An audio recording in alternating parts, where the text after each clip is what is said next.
सार शब्द में विशेष जोर दिया जाता है।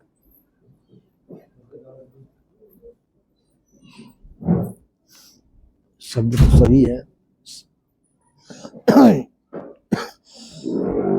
शब्दों का संग्रह जिसका कुछ अर्थ निकलता हो,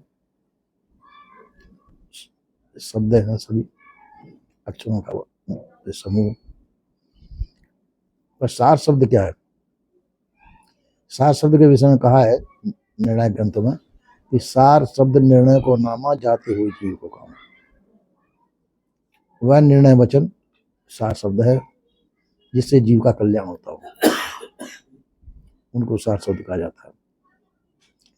उनमें जो कबीरपंथी के अंदर विभिन्न प्रकार के विचार हुए होते चले आए। पर जीव का काम किससे होता है?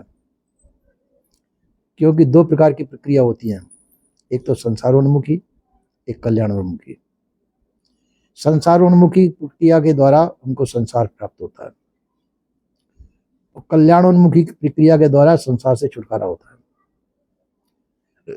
अब ये जीव के ऊपर निर्भर है, मनुष्य के ऊपर निर्भर होता है कि वो कल्याणमुखी होना चाहता है कि संसारोन्मुखी होना चाहता है। ज्यादातर वोट पड़ते हैं संसारोन्मुखी के, कि संसार उसको प्रिय है अनादिकाल से।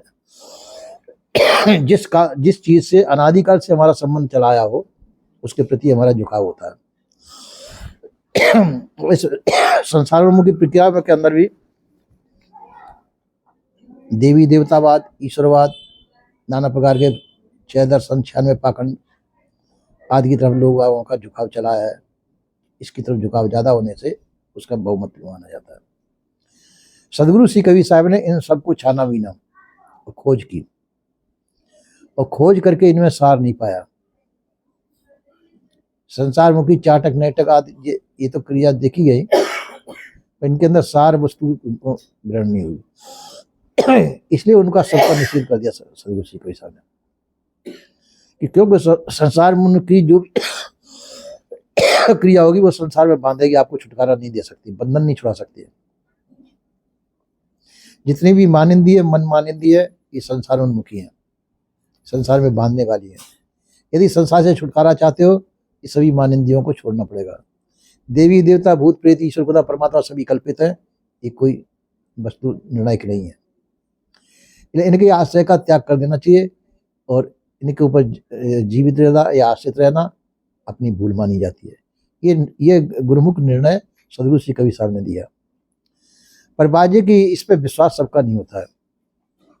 सबका विश्वास यूँ नहीं होता है कि अनादिकाल से जो हमारी चली आ रही है देवी देवतावाद, ईश्वरवाद आदि, ये हमारे हृदय से नहीं निकलता है और उसको हम नहीं छोड़ पाते। तो हम निर्णय वचन छुटकारे की जगह पर नहीं आ पाते, अपना फंदा नहीं छुड़ा पाते।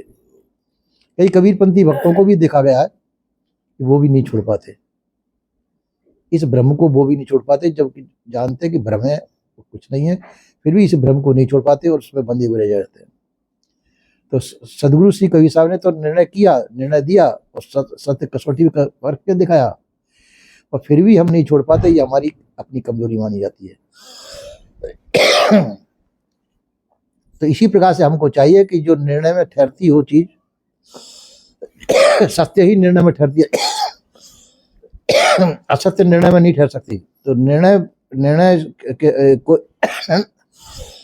निर्णय करने पर जो सत्य ठहरती हो उसको मानना चाहिए, और जो निर्णय से सत्य सिद्ध नहीं हो उसे छोड़ना चाहिए। ऐसा सदगुरुदेव का निर्णय है। बोलिए श्री सदगुरुदेव।